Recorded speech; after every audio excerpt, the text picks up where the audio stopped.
Wow, thank you for coming. Yeah, thank you for coming. At the time of your arrest and trial in 2012, I was at the time traveling around a fair bit talking about Riot Grrrl, and suddenly at my events, everybody was really excited to talk about Pussy Riot. Your feminist punk performance collective came as an indicator that the feminist punk aesthetics and politics of the American 1990s could be useful and even influential to people decades later and a half a world away. It was an encouraging reminder that when people set out to do something original, visionary, and prophetic, as the Riot Grrrls in the 90s had, the landscape of effects and after effects can never be fully accounted for in advance, let alone mapped out. You make something, you respond to your own time and place, and it travels in ways you never anticipated. And I think that's also plainly been true of the work that you've done over the past several years. Hopefully. In 2012, Americans looked at Pussy Riot and rallied to your defense. Your abominable treatment in the courts and in prison was, for many Americans, our first occasion for paying closer attention to the repressive conditions that held sway in Russia. And things have changed a little since 2012 here in the US, and so without just a little. Without painting overly broad equivalences between our two countries, it is safe to say that we now in the United States are living under an ultra-nationalist ruler with autocratic aspirations, however, who openly reveres your President Putin and seems, in respects, to be... I'm confused of the slides. I cannot see your faces. It is... Huh? Do we really need them? I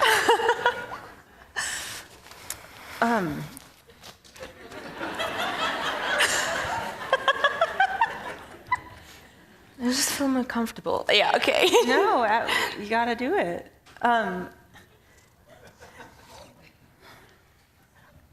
So we're talking about autocrats. We were. Yes.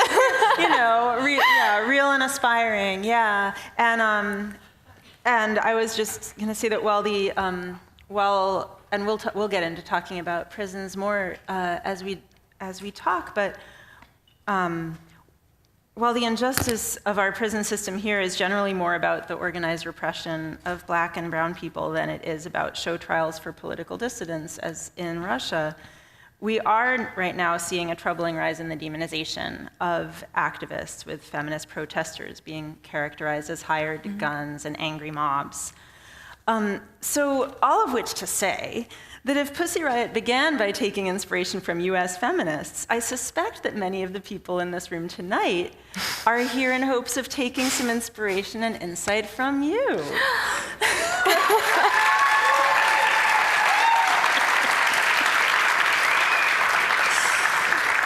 You and the people that you collaborate with have been opposing an unaccountable, cynical, truth-destroying strongman's regime for much longer than we have.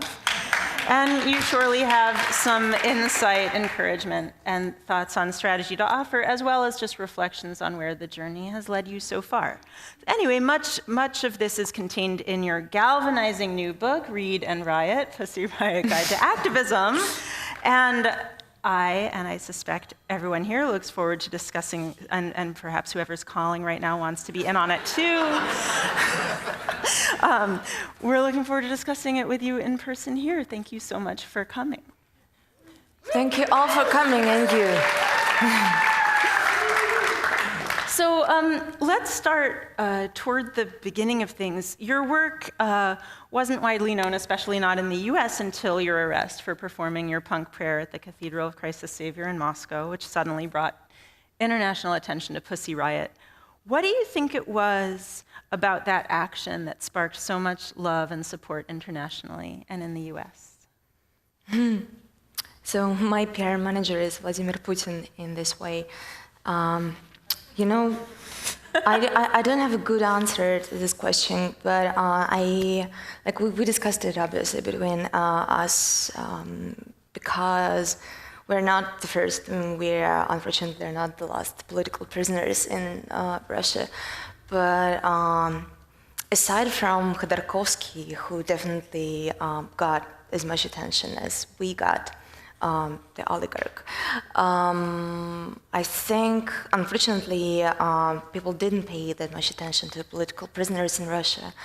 But it brought us to a conclusion that maybe the deal is in art, and that's my general advice. So now when people ask me here in America, like, what's up, what should we do?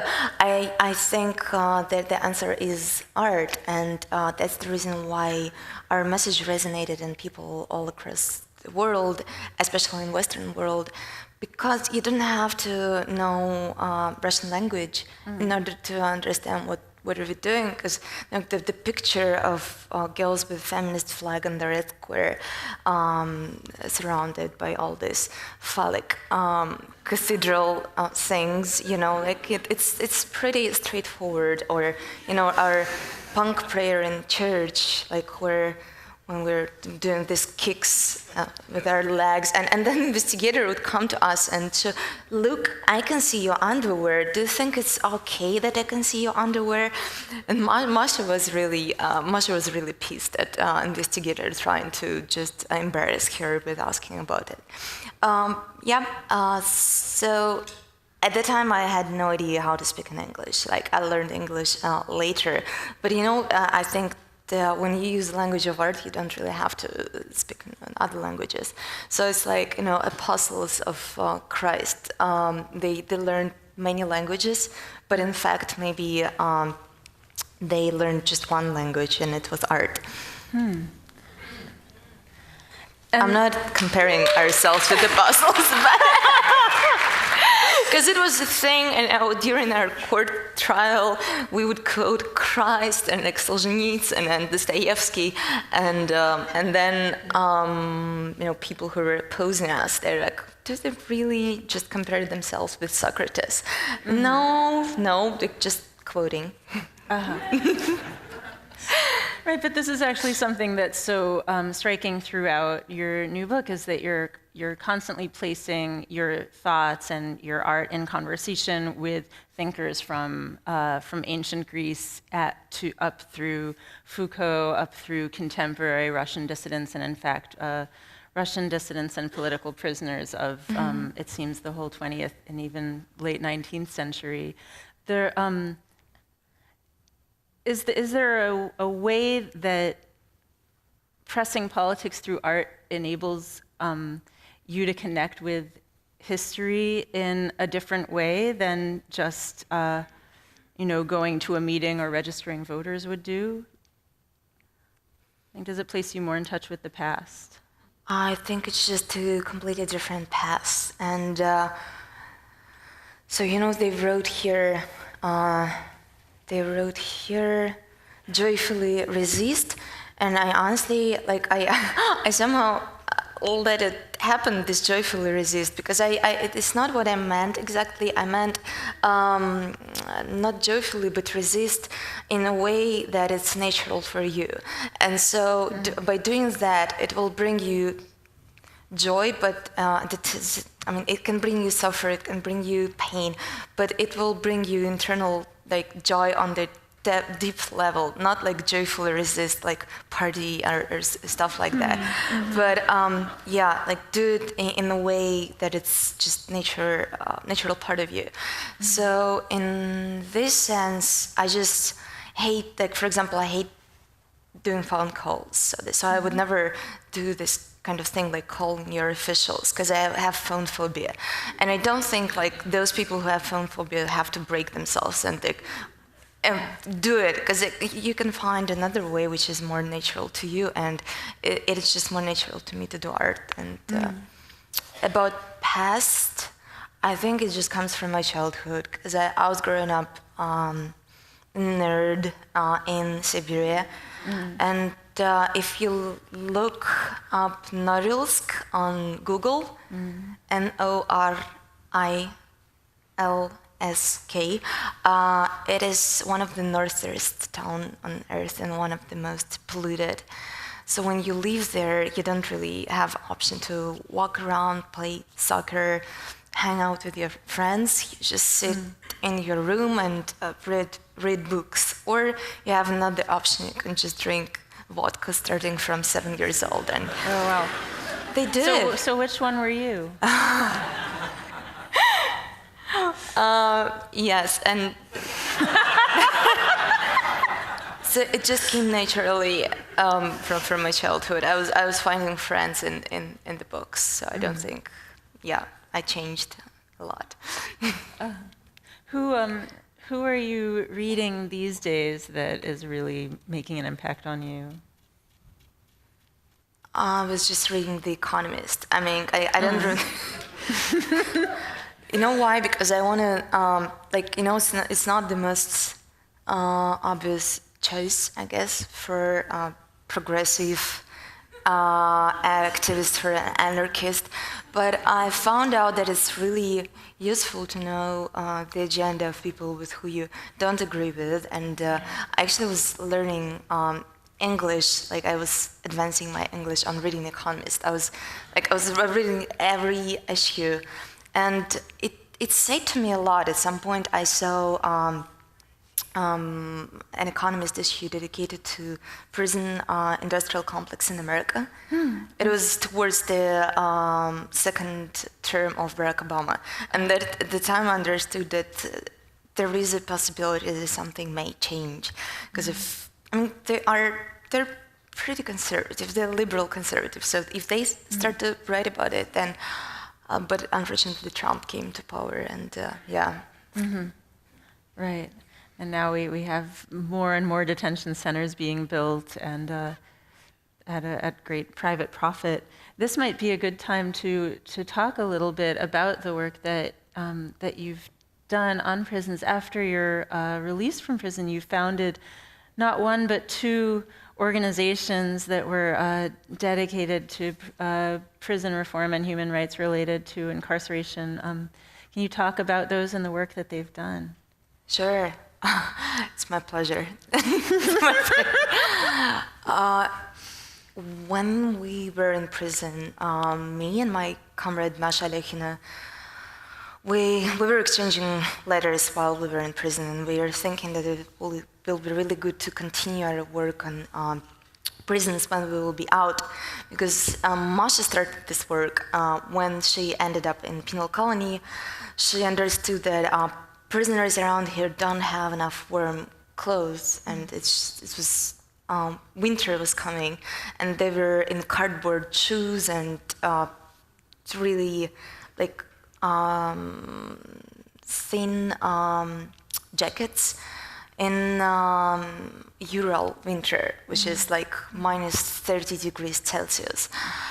And she started to cause a dissent in penal colony, and so they moved her to solitary confinement. But she continued, and she would sue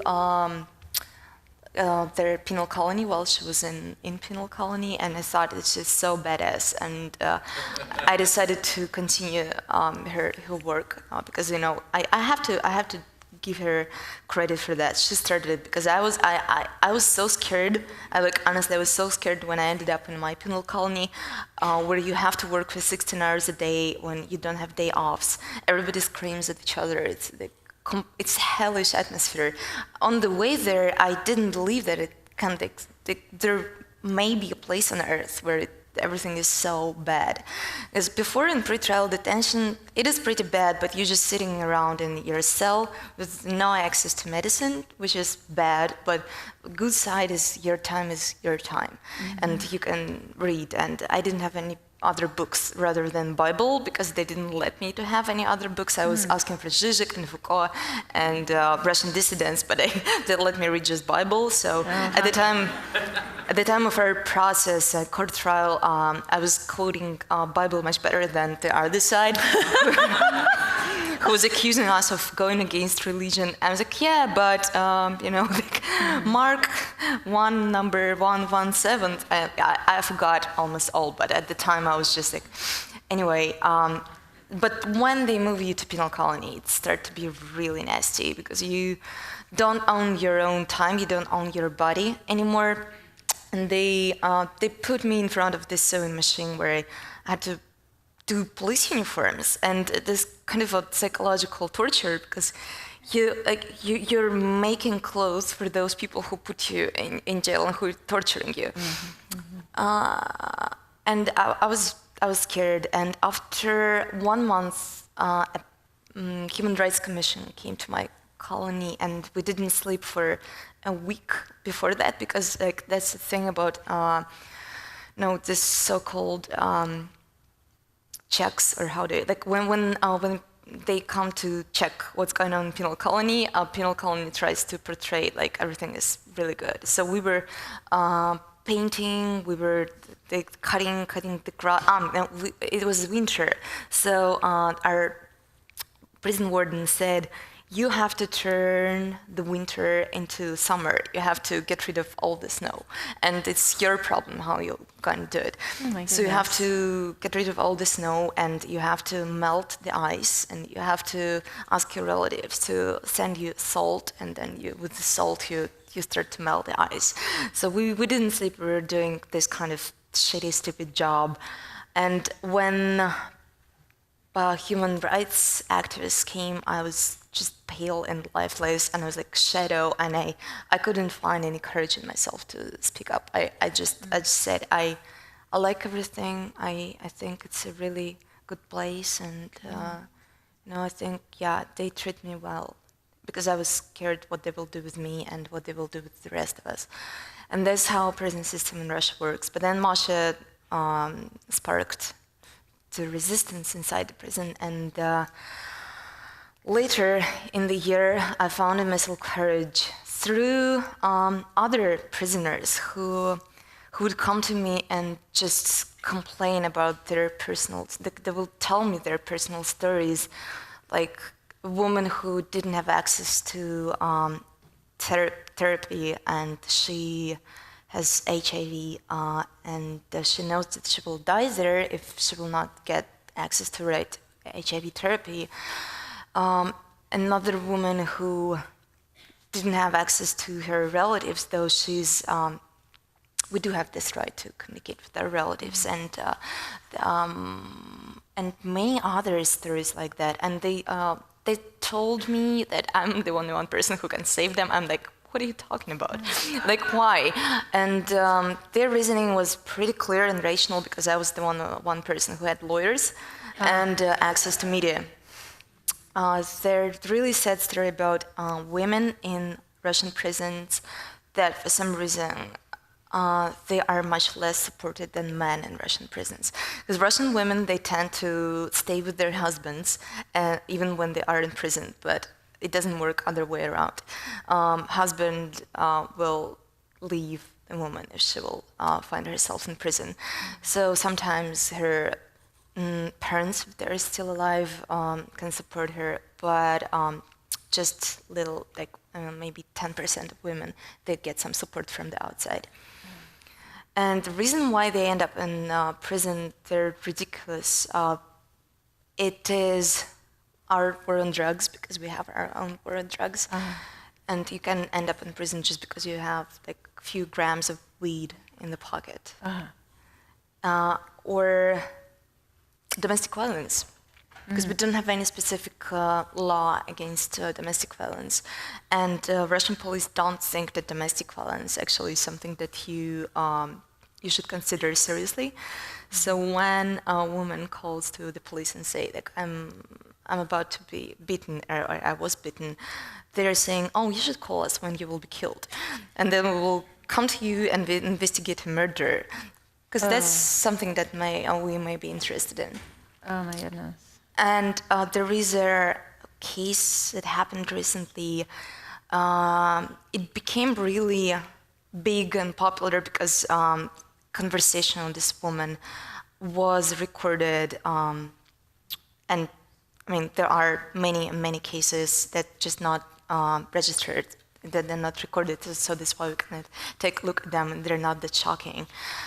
It's like, when policemen kill somebody and somebody's making video of it. It's just the same sad story. So she calls the police, and she's telling, I was bitten, and please come here because I'm about to get killed, because he will kill me. And the woman, policewoman on the phone, she's like, oh, everything will be fine. It'll be fine. He's okay. He's all right. And after half an hour, she is killed. And yeah. So women end up in prisons because they decide to defend themselves. Right. They hurt people who beat them for dozens of years, and yeah. So after I heard all these stories, I decided to go on hunger strike, and I started a hunger strike with demands to make prison workday shorter, from 16 hours a day to 8 hours a day, and to give prisoners real right to complain about what's going on in prison without fear to be punished for that. I know it's quite idealistic, but it was my demand. Thank you. After that, I was transported, like they were quite scared of this hunger strike. I was transported from central Russia to Siberia. And for 1 month, nobody heard of me. And my relatives, media, my lawyers, they didn't know where I am, if I'm still alive. But it was actually interesting time for me, because what I learned from that is that you should show teeth to the system that wants to oppress you. You should be loud, you should be angry, you should protest. Because before, prison system treated me just, the prison really terribly, because I didn't show my anger. That's why they thought that I'm weak. I was thinking that I will not be angry, and that's my power in not getting angry. But the thing is that when somebody has power over you, they will not listen. They will not look at your, oh yeah, I'm proud and I'm calm. It just didn't work. It didn't work. So at the point when I started to actively resist, they started to respect me. And they would even do ridiculous things like buy food, like order food from the restaurant and bring to me while I was still in prison, because they were scared that I will write a complaint about their prison. So in Siberia at some point, like for the last 2 months, I found myself just lying on the bed, and I was reading Victor Hugo, and I was around food like grapes and melons. I was like, I want paints, and I want to make a giant picture, and so the next day I will have everything like from store with crafts, because they were really scared that I will start to complain about them. But that's the position where you want them to be. Right, because people were actually paying attention to what you said, and you were able to draw attention to the conditions there, and so then, and that was a power that you had from the moment that you became incarcerated, but that you only began to use when you stopped trying to follow the rules. Yeah, that's a big problem. Like, I think it's deep inside us to that thing that I should follow the rules. And even I was a punk when I was arrested. I was thinking about myself as a rebel, but still, it's deeply inside us. Like, I should be a good girl.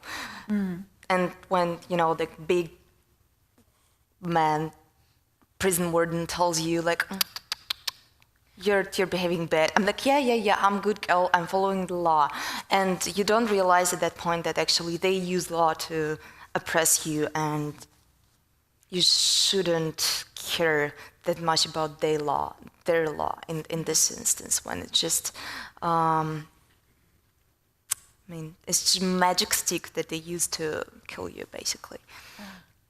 I mean, you mentioned anger, and anger's a lot in the public discussion about politics right now, and specifically around feminism. And there's anger that's coming up, but then it's also being used against feminists by saying, oh, there's angry mobs, and we're gonna, thanks so much for coming out and being this angry mob, and now we're gonna use this to, the right wing is saying, this is the best thing the Democrats have handed us, this fantastic tool to win in the midterms, because the feminists are being this angry mob, and nobody likes that. And I guess we'll find out in a couple of weeks how true that is, or whether it's just another attempt to sort of shame us back into not being angry. But I've been thinking about this anger thing, and I'm curious about it because anger can, expressing anger can, as the story you just told us, get you things and get you, make people take you seriously as someone to be reckoned with. And at the same time, I keep wondering, but isn't there a way in which being consumed by anger sort of also shuts you down or burns you out from the inside? And I wondered if you could talk a little bit about what your experience of anger has been. Okay, so you should cook your anger in the right way. Because, coming back to that story, it wasn't just anger. It was anger plus organizing, plus activist and political organizing, plus structuring, and let's say preparing infrastructure for this anger to be understood and to be articulated. And it's really important to make this public relation effort. When you're angry, you kind of just scream. So it's always you wanna be heard, you wanna be understood, but at the same time you want to express emotions. So it's it's a mixture. It's an activist salad. So we had to made an agreement with my fellow activist Petr Brzilov that he will come to me for 3 days in a row as kind of a lawyer. He's not exactly a lawyer, but there is a law that he's a public defender. He can come to me and discuss law with me. In fact, we didn't discuss law. I was writing this open letter for 3 days in a row, and I collected all information, every single detail that I noticed during my 1 year in that place, and stories that I've heard, names, and all little details that could be interesting for investigators outside, for journalists outside, for activists. And at the same time, this activist camp was prepared to be in action, and at the same time we organized something like small group of action inside prison. Me and my friends who supported me, though it was really dangerous to them. It was strictly prohibited for people to support me inside the prison, and some of them lost their ability to get parole. Oh, wow. And they had to stay for a couple of more years in prison because they were just friends with me. And we made an agreement with my close friend of mine in prison that if she will know that I'm beaten while I'm on hunger strike, she will start a hunger strike too. So yeah, it was organized in a really good way. So then prison wardens who knew, who discovered later about this long process of organizing, they started to use it against me because they told me that it was brought from somewhere from outside, and I was actually a victim of this plan. So somebody said me that I have to do this and this and this. Somebody supposedly paid me for that because they couldn't believe that I could organize it from inside. Wow, that's so similar to what's being said now about activists, that they're paid protesters and they've been put up to it by someone, because it's just too much to imagine that people of their own accord would want to take a stand and speak out. Or that maybe even it's not so much to imagine, but that you have to, that people want to destroy that idea, they need to tamp down the notion that somebody was pissed off enough to say something. And so they put out the story that, like, you know, that you were put up to it or that we were put up to it. But who pays protesters in your country? Well, I mean, no, it's not. It's not a real thing. It's I know, just but a lie. Hillary Clinton pays us.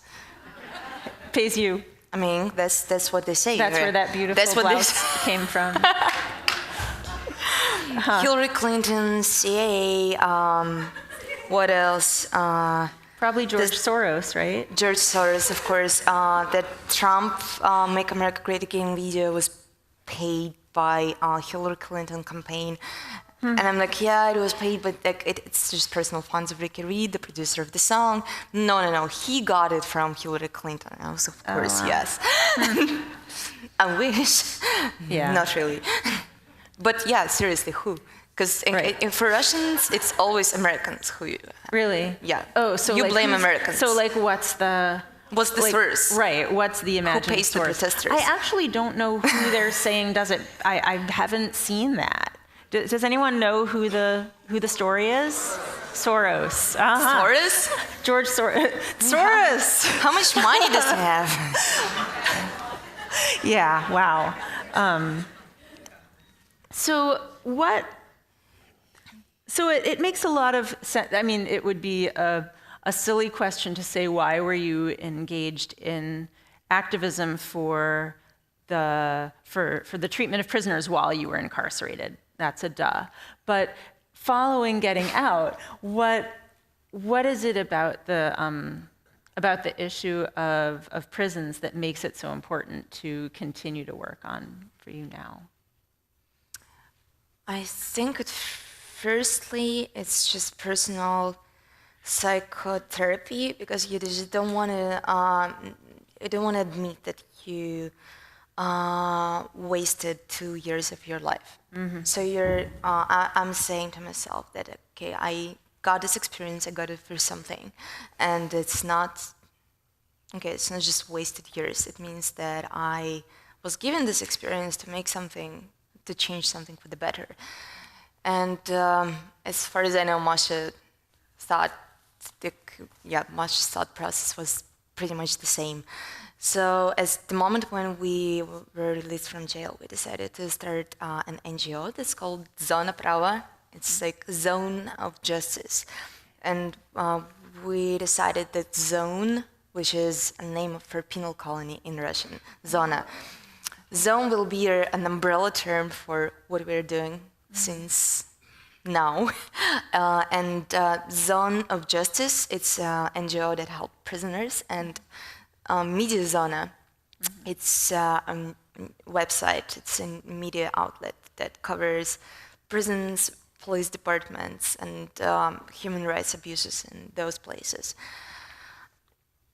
It was like, coming back to our previous question, it was something like completely another experience of being almost a manager, because before we were artists and punks, and it was a lot of organizing work too, but I would say it was more about anger. But when we were released from prison, we understood that actually we have such a big impact and voice, and yes, access to resources. So we understood. Not. No, seriously. Okay, let's say we go to Roskilde Festival or Glastonbury. They want to pay us some money, and we use this money to start this website to pay lawyers who help prisoners. And it all requires some work. It was exciting. It was like a lot of embarrassing moments when we understood that we are not CEOs, but at this point we learned how to do it. And we built this Zona Prava we took as the model ACLU, because we love ACLU. And we think it's a real deal organization, because like most of NGOs and all these organizations that spread awareness and just talk too much, they are useless. And like this business of non-governmental organizations is really hypocritical and terrible. So most of them I don't really like, but I really love ACLU, and that's why Zona Prava we made it with Pavel Chikov, who is a great human rights lawyer in Russia, and he studied how ICLU works here in America. So basically, it's just a bunch of lawyers, really great lawyers who help case by case to people who are in terrible situation in prison. Mostly those people who are terminally ill or just seriously ill, and we're helping them to get medication. And we're helping them to file cases to Russian courts and to European Court of Human Rights, which has been really helpful, because we managed to release like 2, sometimes 3 dozens of prisoners a year, which is for Russian prison system is a good result. Thank you. But at some point we understood that there is no media outlet that can actually write about all this stuff, because it was 2013. It was really terrible time for independent press in Russia, because it was a time of war with Ukraine and annexation of Crimea, and Putin got really crazy. I mean, he wasn't really sane before, but at the time he closed a number of independent medias, and so we understood, okay, we have to do it. I mean, not like our community. I don't mean me personally. It's just I'm talking for like at least 3 dozens of people. It was growing. It's growing since then, since 2014, and we're really thankful to all people who are reading us, because at some point, like a year ago, we reached 1 million unique visitors a month, which is okay for independent activists, free of censorship media outlet. And we started to cover another topics, not just prisons and the police departments, but prosecutions of political activists, and which is important for us, protests all around Russia. Because usually what media write about, they write about protests in Moscow and St. Petersburg, and maybe 2 or 3 big cities.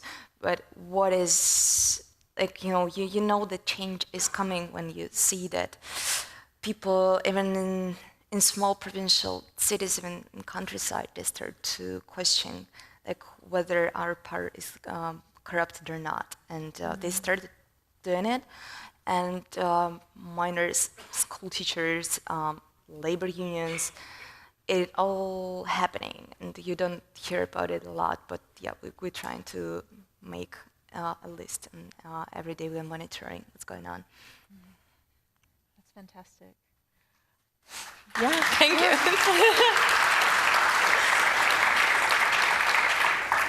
So on the one hand, you're involved with these NGOs that you started, and on the other hand, you continue to make art and make music.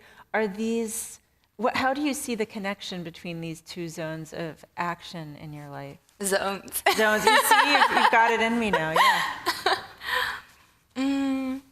I never separated. And when I was like 16 or 17, I always replied on the question like, what is more important, art or politics? I was like, it's the same for me, art and politics.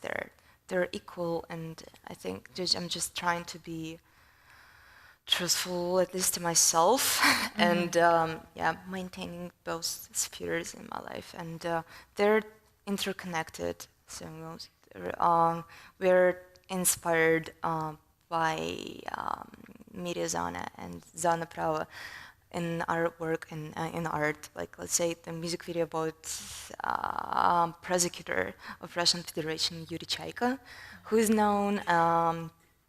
So yeah, he's supposed to go after all the criminals in Russia, but it turned out at some point that he's the main criminal, because he killed people in order to get their property and in order to get their factories and give it away to his sons.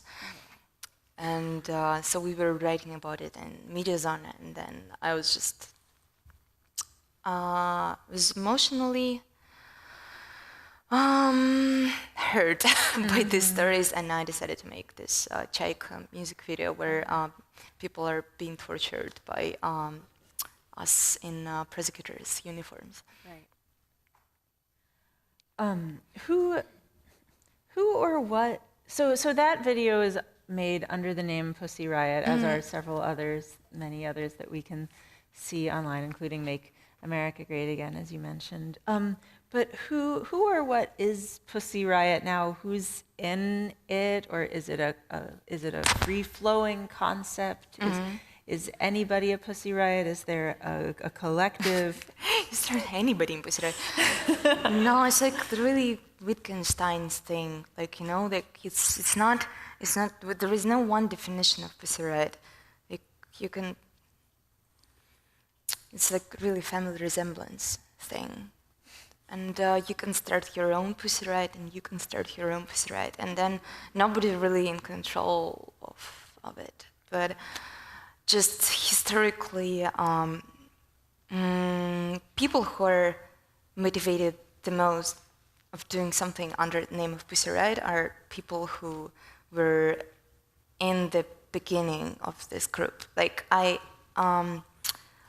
would be really happy if somebody else would come and be like really active under the name of Pussy Riot right now, but for some reason it happens that like me, Masha Alyokhina, and Peter Verzilov, who were in the roots of Pussy Riot, they are making like the most, I don't know, visible projects, but at the same time, you know, sometimes like other Pussy Riot members, we could come to a country and then we'd been approached by a group of people, mostly women, and they say like, oh, we started a branch of Pussy Riot in our town, and it's fantastic. It was their goal from the very beginning. We wanted to create a movement.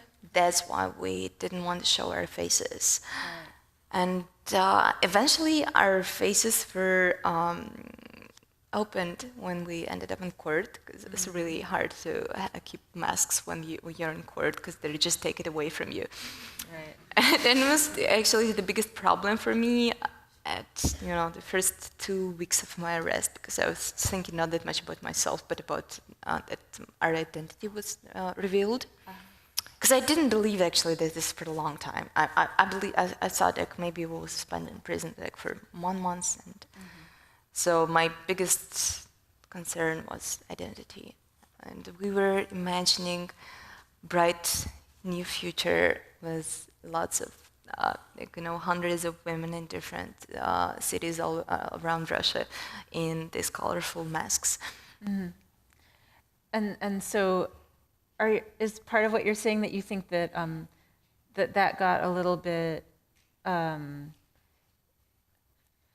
that it became harder for that to actually come about because at this crucial moment in the history of the group, suddenly these 3 members were, instead of like, it could be anybody, it could be you don't know who this is. It was like, oh, actually, it's Nadya and Masha, and that sort of put a break on the possible like proliferation of masked Pussy Riot squads.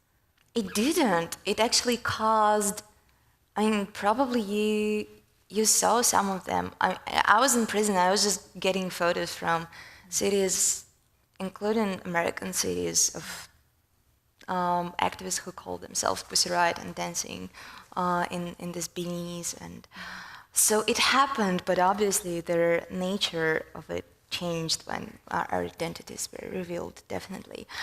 And we never wanted to reveal it, and as a matter of fact, we wanted to end our personal involvement in this project like in a year, so the life of this project shouldn't be longer than a year.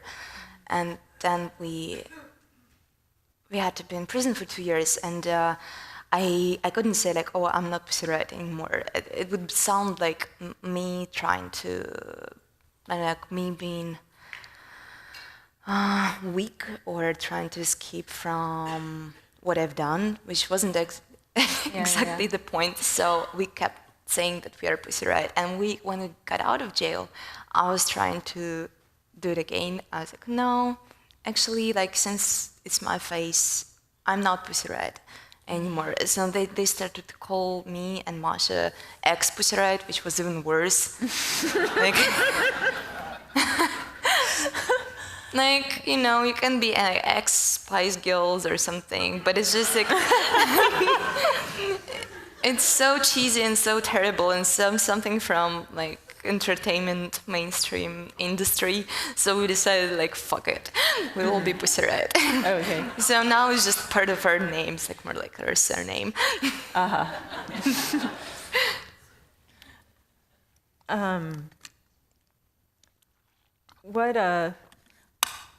What's next for you artistically, creatively? This book has come out. Are there more videos, more songs in the works? Are you eyeing a completely other direction? No, we want to work more on music, and I'm really looking forward to November when we're planning to start it.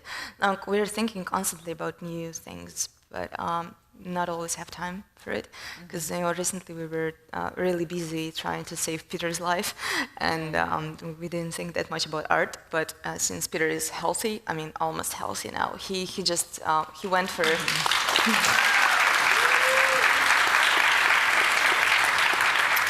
We got really great news from Berlin. Peter is still in Berlin and he was treated. For anyone in the audience who might not have been following this step by step, can you take them from the beginning? So Peter Verzilov, who is a member of Pussy Riot, he was poisoned 1 month ago, and it happened in Moscow. And so he was unconscious for 3 days. Then we moved him from Moscow to Berlin on the 5th day of his poisoning, and he was delirious for 2 weeks.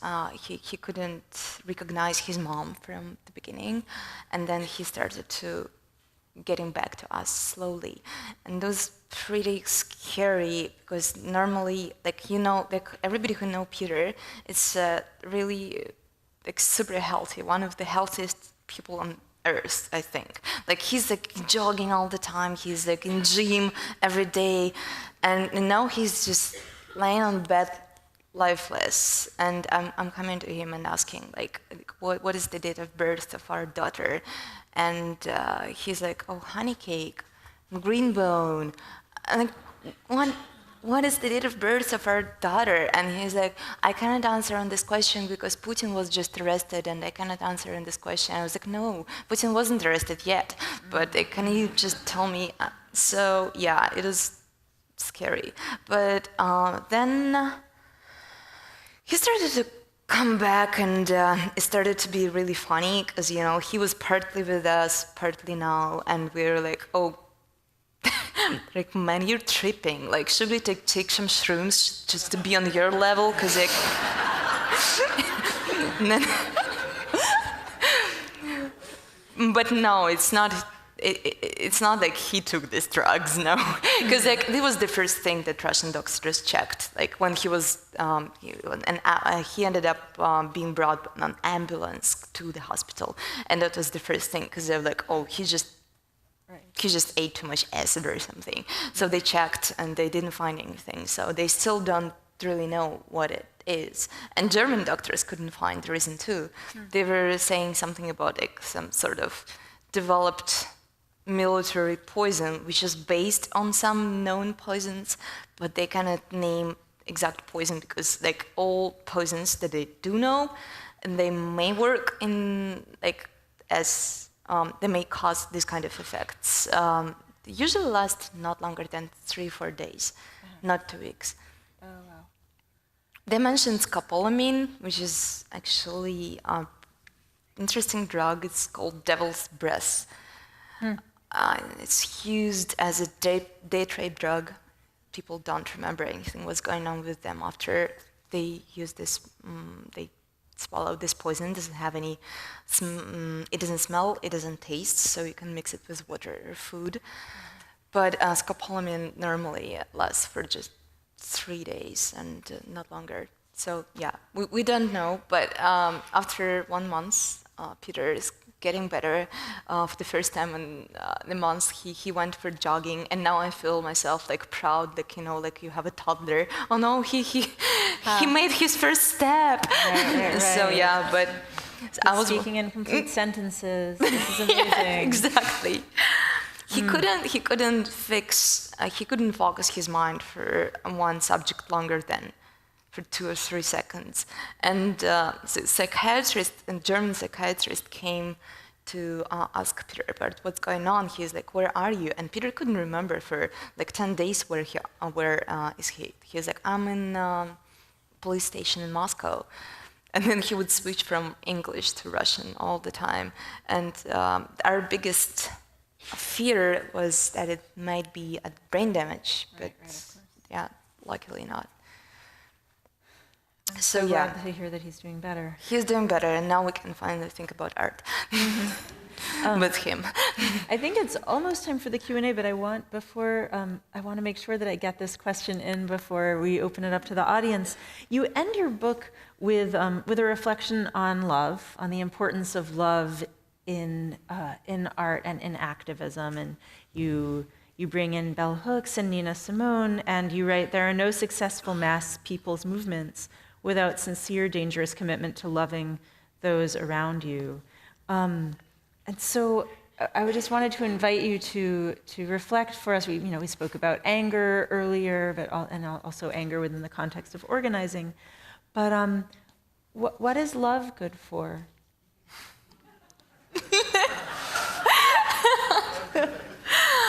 I don't know. I guess for helping each other, and for things like hiring a private medical plane and bringing somebody from Moscow to Berlin. You know, that's like that's in particular. But and by the way, love is good for people who are. We had to find $40,000 in 2 hours, and we found them not from George Soros, but like from people who we know, who somehow collected. Like, it was a giant effort. So I think that's how they shared their active love, but not just that. It is, I like that he brought up anger issue with love. Mm-hmm. And it reminded me of our conversation with Marina Abramovic. Yeah. And she's all about love recently, because she, like all her artistic career, she was more about strength and willpower, and about like finding a really great concept and making sure that you will do whatever you can to make this concept right. But now we talked about her. She started to focus more on the importance of love. She's like, yeah, we have to be super focused and powerful, but you know, while you're fighting, it's so easy to just forget about love, forget about your emotions, forget about yourself as a human being, forget about taking care of yourself, and forget about taking care of people around you, and just becoming, you know, emotion, like, I don't know, a warrior who doesn't have any emotions left, burned out. Right? Yeah. That's the right word. Yeah. And I felt it, I was suffering from it really badly after prison, because I was fighting so hard, and the prison was really hard for me. I was talking to a lot of my friends who went through prison, and it wasn't that hard for everybody, but for some reason, just for me personally, it was really hard. And I didn't want to admit it, because I was thinking about myself as the strongest person on earth. And when you don't want to admit it, that's the problem. So you cannot work on this trauma. And for, I think, 2014, 2015, 16, 17, I think I just started to work on this in this year. I started to try to warm myself a little bit, because you know, otherwise you're pretending to be hero, but you're missing a lot in life, because you don't feel, you make yourself a statue that doesn't have any real connections in life. Right. So yeah, you want to be hero, but at the same time you want to be vulnerable, and that's, dichotomy. Yeah, and you have to find a balance that lets you sustain over the long term, because what you've known for a long time, and what I think we in this country are learning now, is that it's not a short fight. It's not just like put on the push until the midterms and then you can relax, or put on the push until re-election, then you can relax. It's going to go on for a long time. You were asking me, like, what's the significance of what just happened with the Supreme Court? It's that I think, personally, and people here can have different feelings, I think in a way it's that the time scale just got so long. Like, we don't anymore have a sense of, like, around this next corner maybe there's relief. We have to figure out how to stay awake and grounded and connected and alive for the long haul. And those are questions that Americans were very optimistic, and like our success is always like tomorrow morning. And if it's not tomorrow morning, then it's the next morning. And it's really, it's a big sea change for us, I think, to try and figure out how to suddenly have this event horizon that it might be in the decades, and how to sustain it. I think that you're talking about what you've learned from that, and from facing similar kinds of temporalities.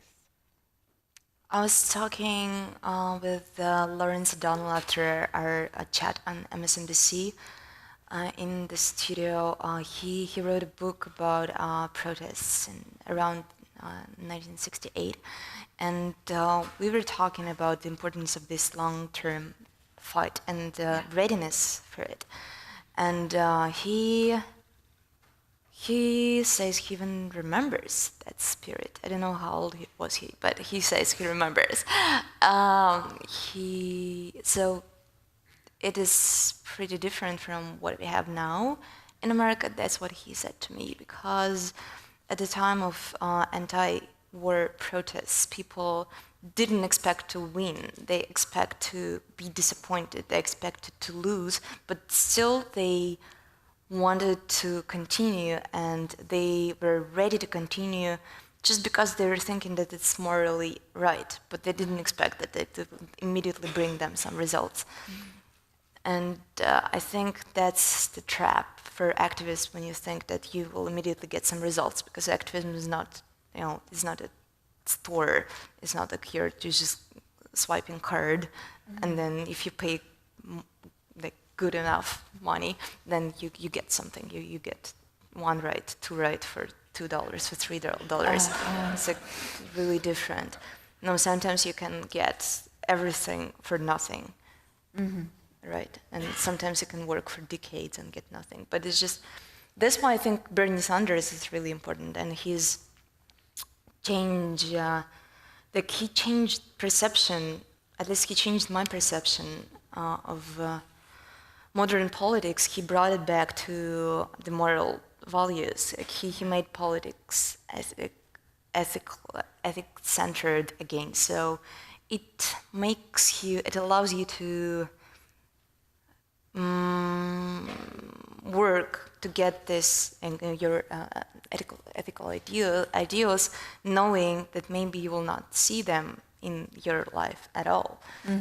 So it's more like coming back to Kant, Immanuel Kant. Yeah, and the categorical imperative. Yeah, exactly. Yeah.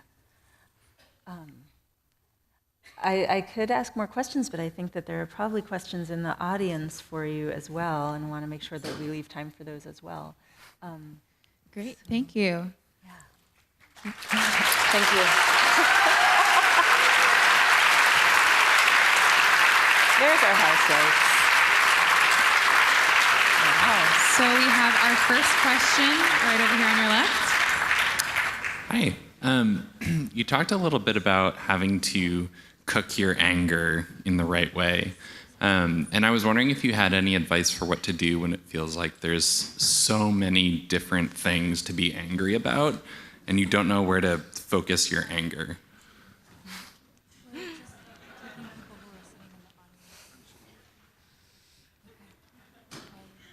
I opened my notebook and nothing super original. I think your Americans know better with all this time management books and stuff like that. we're not, like, Russians are not that good about this thing. Like, Russians are existentialists who want to weep and cry about one thing for years. So, but I'll return it to you, because I was reading all these time management books. I'm just writing, things that I have to do today, and I'm doing it step by step, and I'm just so happy when I'm jumping from one thing to another, and it's just so cool. I feel like I'm an action maker. Plus, this list can be absolutely random. It's just important to write it down and make it. We have a question down here in the center. Thank you so much for being here and sharing your experiences. So my question would be, how do you think we can pragmatically promote strategic organizing in our communities? And then if you can close that with your thoughts on Alexei Navalny, that'd be great. I'm not sure that the first question is to me, because I'm not a political organizer, and that's the big difference. Because I'm jealous towards those people who are real political organizers, but I'm not really able to do it. That's why I'm an artist. So I'll skip the first one. The second one, I respect Alexei Navalny a lot. I think he's one of the most effective politicians, anti-Kremlin politicians in the last decades in Russia, and I support him. And every time when I have chance to somehow help him, I do it. And he's standing on different platform than I am politically. He's more center than I am in terms of his attitude towards economy, his attitude towards immigrants, and we do have differences, but I think right now we definitely should be one anti-Kremlin army, knowing that we do have differences, but still we need to support each other.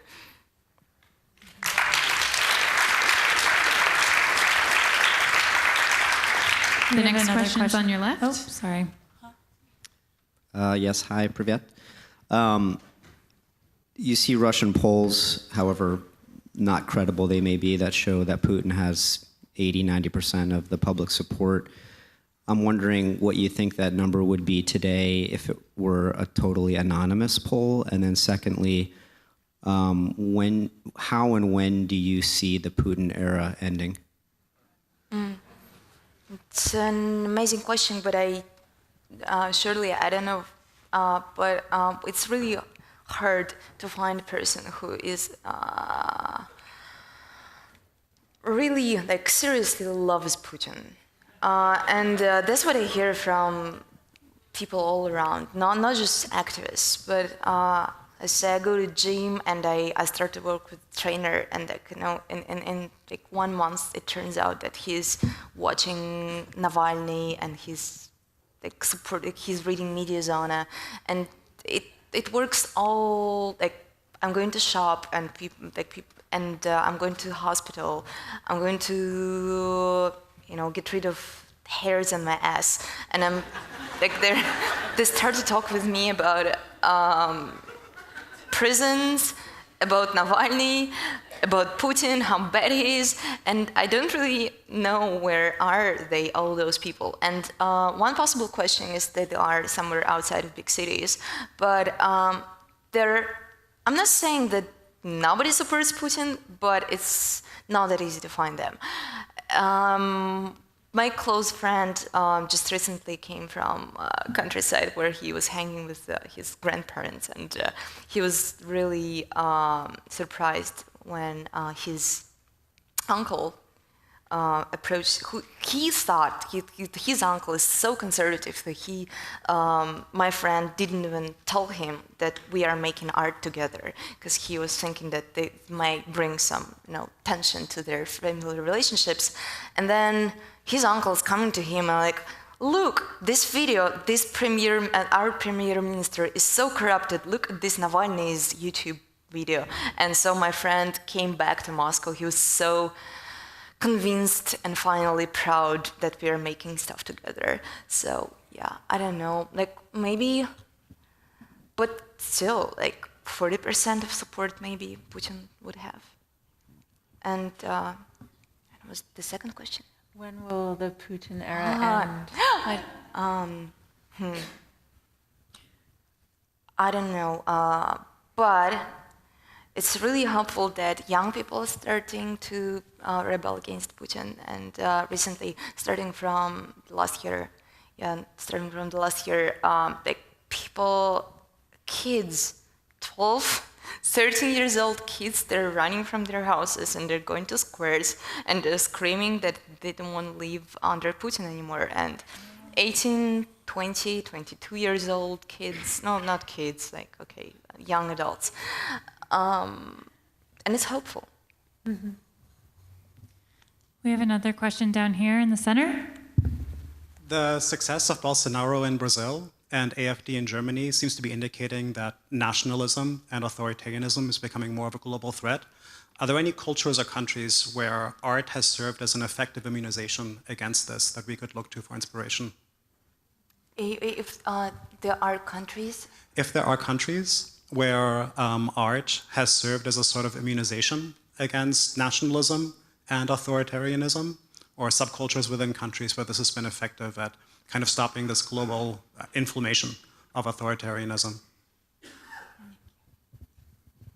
I don't think we can name one country, but I like to think about it as a global anti-fascist international, like, you know, like communist international in the beginning of previous century, but now we have to start another progressive anti-fascist international. And like Bernie Sanders here, Jeremy Corbyn in the UK, and even Alexei Navalny, who started, frankly, as a nationalist, and then he got rid of his views. He said, like, no, I'm not nationalist anymore, because he understood that it's not cool anymore. It's just lame to be a nationalist. So it's, I think it's growing, yeah, but we definitely should organize better and faster. I talked about it with Chris Hedges, and I think the best part of this book is interview, like my talk with Chris Hedges, and he was talking about the same thing, like the way he was mesmerized by the way how leftist politics and different parts of the globe, you know, enrich each other. It's like a ping pong of activism. That's bring us to the point where we started, like how Riot Grrrl movement inspired us. Yeah. And we were just sitting in Moscow and almost crying that nothing like that is happening in Moscow. Yeah. And like not knowing how to play guitar, we thought that it's just our duty to make something that resembles Riot Grrrl movement.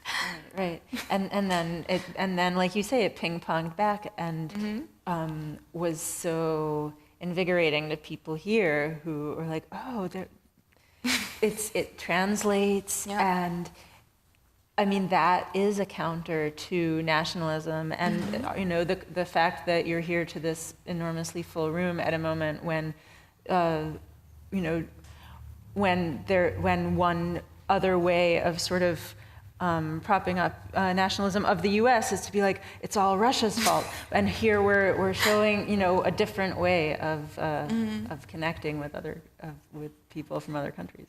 Yeah, that's amazing. And that was part of our initiative when we started to travel around the world and see different prisons and talking with people who are for prison reform and talking with ex-prisoners. We wanted to see human being, but not nationality or something, and we wanted to establish these connections. Yeah. I think we should do it more, like not we, but all of us. The next question's up on your left. Yes, I was very fortunate to get a copy of your book just before this event, and I was wondering if I could read a short paragraph to preface my question, if that would be okay with you. Mm-hmm. Fantastic, thank you so much. What you wrote was, if nationalist aggression, closed borders, exceptionalism of any kind really worked for society, North Korea would be the most prosperous country on earth. they have never really worked, but we keep buying it. That's how we got Trump, Brexit, Le Pen, Orban, etc. In Russia, President Putin is playing these games too. He exploits the complex of rage, pain, and impoverishment of the Russian people caused by the shock economy and the Machiavellian privatization and deregulation that took place in the 1990s. So Machiavelli is one of my favorite philosophers, and I would love to understand better what you meant when you wrote Machiavellian privatization and deregulation. Can you explain that a little bit? Like, honestly, I never read Machiavelli. It's just like a phrase, divide and conquer.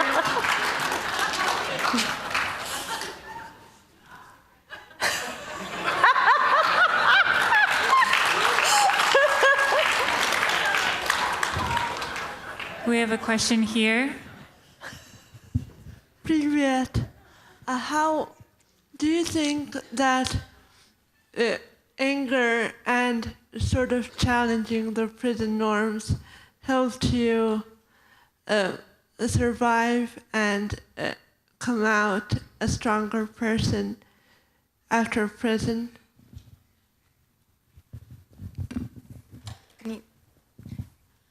I'm sorry, will you repeat the question, please?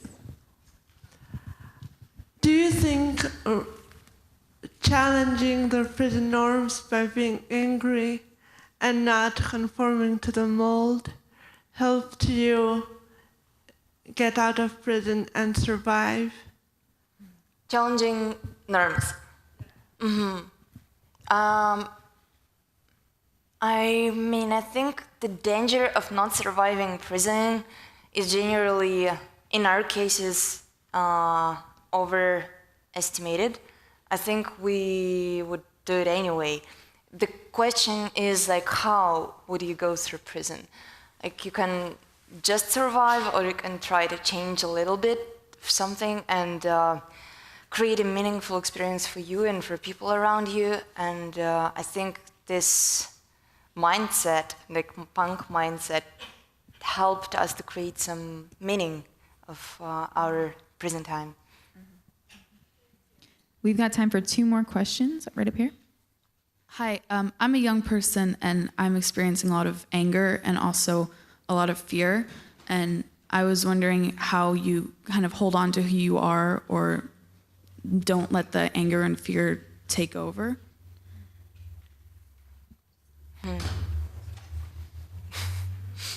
I don't know, like, we have will and we have mind as human beings, and I'm just trying to use it, but I don't think, I don't know, like, I don't understand.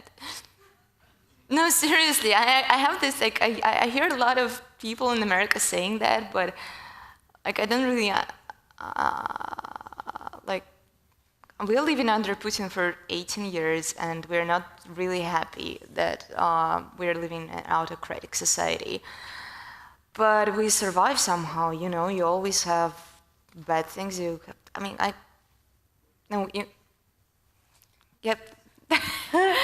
I just like, your situation is not that bad. That's what I mean. You're like.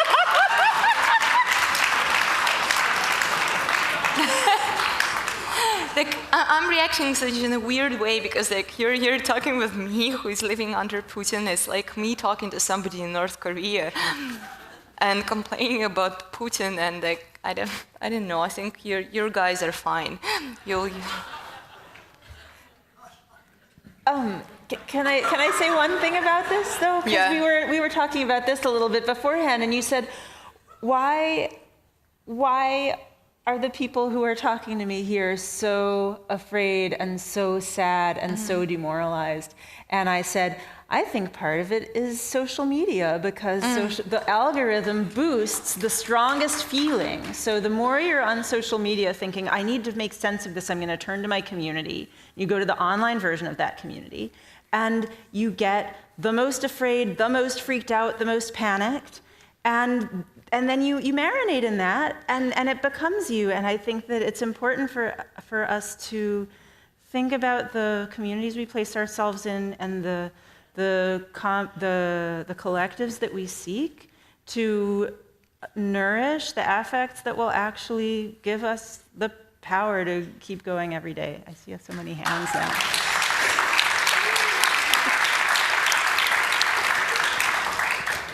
Yeah, I abandoned Facebook a long time ago in 2015 because in 2014 I became really popular blogger on Facebook. You know why I became popular blogger on Facebook? Because I realized how to manipulate people with emotions. Yeah. And then in the end of 2014, I understood that I actually despise myself for that. Because I was like, okay, I'll write this and I will get 3,000 likes. I write this and I'll get 10,000 likes. Easy. No, it's terrible. Yeah. I didn't leave it entirely, but I will say there's this wonderful extension on Chrome called Stay Focused, where you can set a time limit. And so I have 10 minutes of Facebook plus Twitter per day. And that's really all you need to get your friends' baby pictures. All right, we've got the last question up here on your left. Hi, I've really enjoyed your talk so far. My question is, do you fear for your life being in Russia given your notoriety, and would you consider emigrating permanently to a different country because of that? No, I don't consider it. I don't fear for my life. Not because of my notoriety, because they just almost killed another member of Pussy Riot. No, I just don't think about it. Like, coming back to previous question and being more serious than before, if you talk about fear and anger, I prefer to take it just to the extent that it's useful for me and for my activism, and I prefer not to think about anything else. Like, it's not always easy. We're human beings, we have fears, but I'm just trying to manage my fear in a way so it doesn't block my action. And at some point, I found myself, because of fears, outside of Russia more than I was in Russia. This period lasts for almost a year. It happened after 2 attacks on me, like physical attacks, and I was really afraid.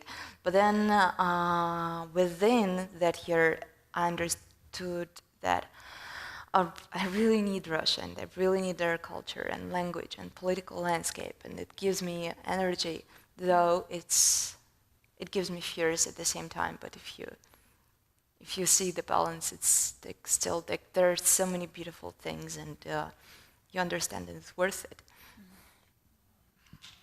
Thank you so much.